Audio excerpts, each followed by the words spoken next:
The unseen world of medieval watermills, boring history for sleep. Asterisk, it is early morning along a winding English stream, somewhere beyond the reach of city noise and castle bells. The air is cool and scented with damp earth. As the first light touches the water, you hear the low rumble and splash. That means the mill is already at work. For centuries, watermills like this one have been quietly essential, an unglamorous but utterly vital presence in the medieval landscape. The scene, a sturdy timber building perched by a racing brook, its mossy wheel turning with slow, dependable rhythm. The wheel is broad and heavy, fitted with wooden paddles that catch the current and convert the energy of moving water into the turning of gears and shafts inside the mill. The mill itself is humble, no higher than a farmhouse with thick stone walls and a thatched or shingled roof. Inside, the air is thick with the scent of flour and wood. The walls are lined with shelves of tools, wooden paddles, sieves, extra sacks. The most important machine of all is the pair of massive millstones set into the floor. Above, grain is poured into a wooden hopper, feeding the stones by gravity. Below, the runner stone turns atop the bedstone, their rough surfaces grinding wheat, rye or barley into meal with a sound that is half rumble, half song. The miller is already at work, likely awake before dawn, checking the level of the stream and clearing any weeds or driftwood that might choke the flow. His hands are strong, his clothes perpetually dusted with flour, and his reputation is everything. To be a miller is to stand in the middle of the village's food supply. Every household brings its grain to him, hoping for good yield and honest dealing. For villagers, the trip to the mill is a regular chore. Some arrive with a sack of rye on their back, others send a servant or child to lead a donkey laden with grain. The miller weighs each delivery on a creaking balanced scale. For his labor and the upkeep of the mill, he takes a portion of multure before returning the rest as flour or meal. This share is sometimes a point of contention, but millers are bound by custom and by the scrutiny of their neighbors. Cheating can mean swift retribution. The process is both simple and delicate. The speed of the wheel must be watched closely. Too fast, and the stones heat up, scorching the flour. Too slow, and the grinding is inefficient. In spring, swollen streams turn the wheel with dangerous force, while summer droughts can bring work to a halt. The gears, made of wood and iron, need constant repair. A snapped shaft or a cracked tooth can put the mill out of action for days. Villagers linger while their grain is ground, exchanging gossip, news, or complaints about the weather. The mill, more than just a machine, becomes a gathering place. Sometimes, disputes arise over whose sack was next, or whether the flour is of the proper fineness. The miller, for all his vital role, is not always loved. His power and knowledge of the machinery can make him seem distant, even a little mysterious still. The work of the mill sustains the entire community. Without it, grinding must be done by hand, laborious, slow, and far less efficient. Watermills free up precious time for farming, weaving, or other crafts, and their quiet turning marks the pulse of rural life. But what happens when drought slows the stream to a trickle, or when the mill's delicate balance is upset by flood, frost, or feud? How do communities adapt, and what other uses emerge from these quietly revolutionary machines? In the world of medieval trade, no journey is ever truly guaranteed. For every caravan that arrives safely with its goods and its profits, another returns home empty-handed or doesn't return at all. Disasters are inevitable, whether from bandits, storms, border disputes, or the countless small failures of wagons, animals, or agreements. When a shipment is lost, the response is seldom dramatic, but rather methodical. Merchants count their losses, file what claims they can, and notify partners by letter or word of mouth. There is no insurance in the modern sense, but risk is shared among business partners, between merchant families, and sometimes even across whole towns. A ruined deal or lost cargo means hardship for many, not just one. But the community understands that such setbacks are the price of the wider prosperity that trade brings. Recovery is slow, and based on the careful cultivation of relationships and reputation. A merchant who defaults on debts or cheats a partner finds doors closing quickly. But one who takes a loss honorably, who makes what restitution they can, is often given another chance. Loans are renegotiated. Partners extend credit. Guilds offer small grants or supplies. Sometimes, a failed merchant takes work as an agent for others, learning new routes or skills before striking out again on their own. Adaptation is key. Trade routes change as political borders shift, wars flare, or new markets emerge.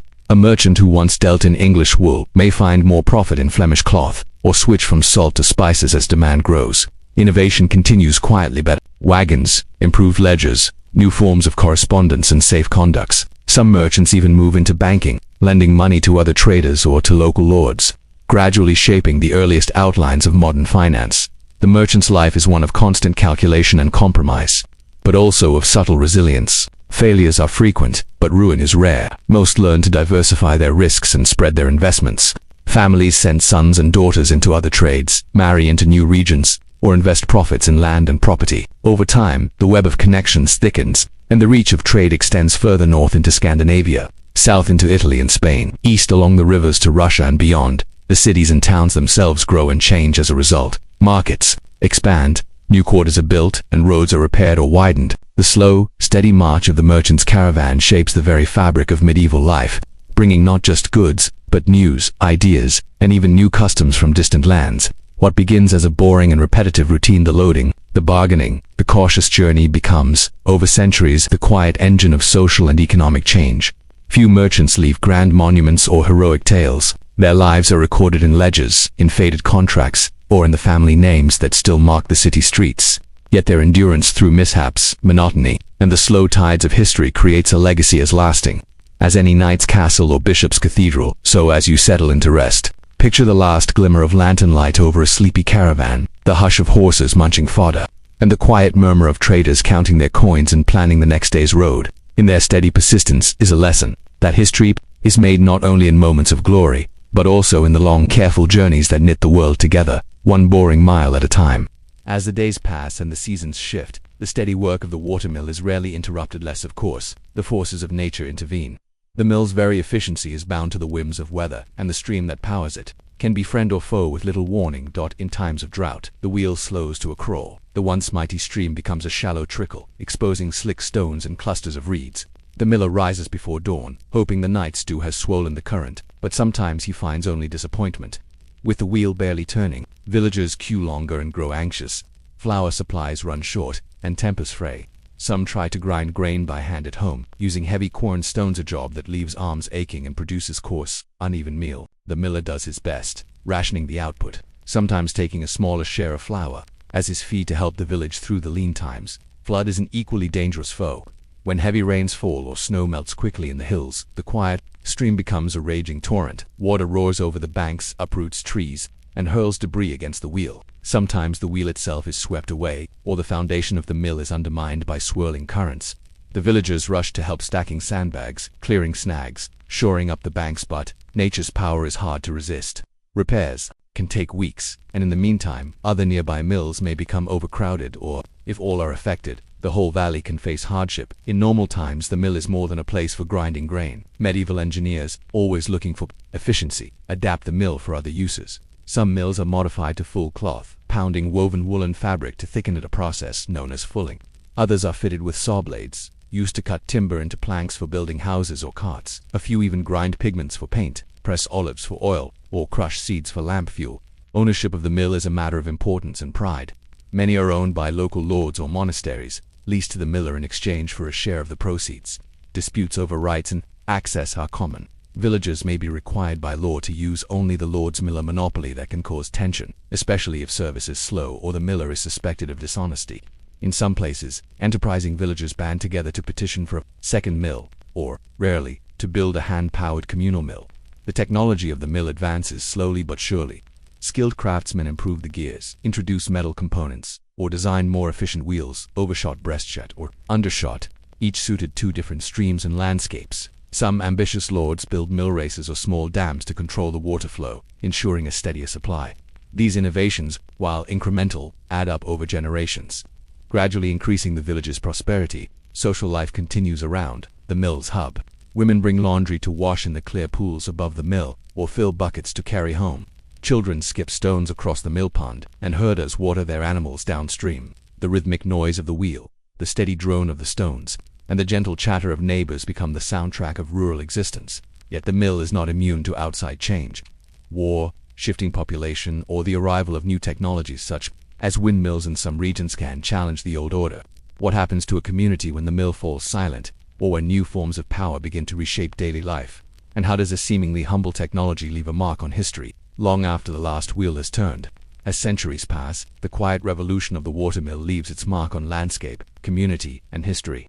But, inevitably, even the steadiest wheel must slow, and the community must face new realities. Change arrives slowly at first. In some regions, windmills begin to appear on distant hills. These odd upright machines, with their creaking arms and canvas sails, promise a different kind of independence. No longer tied to the fickle flow of the stream, villagers can grind grain, Even when the river runs dry, millers watch these new arrivals with wary curiosity, and some, seeing opportunity, learn the trade of the wind as well as the water. Elsewhere, shifting populations alter the balance. War or plague may leave villages half empty, with fewer hands to bring grain or mend the banks. A lord's priorities may change, or a new owner may raise the multure, driving hard-pressed peasants to seek better terms at a rival mill. Monasteries are sometimes dissolved, their mills sold off to ambitious townsfolk or minor nobles, who modernize or neglect them according to their means and vision. And then there are the disasters that cannot be predicted: a great flood that tears away the old wheel, a fire that blackens the millhouse timbers, a storm that fells a vital oak. Sometimes the villagers rebuild, but sometimes the ruins are left. The community forced to adjust, to walk further for flour, or to return to the laborious handmilling of earlier times. Despite these challenges, the mill's legacy endures. The technology it introduced, gearing, water management, communal labor, becomes the quiet foundation for other advances. When towns grow and industries expand, the old principles of the mill are reborn in ironworks, textile factories, and paper mills. The simple act of harnessing water's power sets in motion a chain of events that will shape the coming age of industry. In villages where the old mill stands, it becomes a silent witness to change. Ivy creeps over the wheel, birds nest in the eaves, and children play where once their ancestors queued for bread. Sometimes the mill is restored, turned into a granary, a meeting house, or even a humble museum, where the rumble of the wheel and the scent of flour are preserved as living memory. The social lessons linger too. The habits of queuing, of sharing, labor and resource, of coming together at the mill pond or the market, survive in other forms long after the mill itself is gone. The quiet authority of the miller, half craftsman, half community leader, echoes in the roles of later engineers, teachers, and civic officials. So, as you drift to sleep, imagine the sound of the wheel turning steadily through centuries of rain and sun, the creak of timbers, the soft thud of sacks on the floor, and the low, friendly voices of neighbors sharing the work of living. The story of the watermill is not one of drama or spectacle, but of steady, gentle transformation. A reminder that history is most often made not by heroes or conquerors, but by the slow and steady pulse of ordinary life.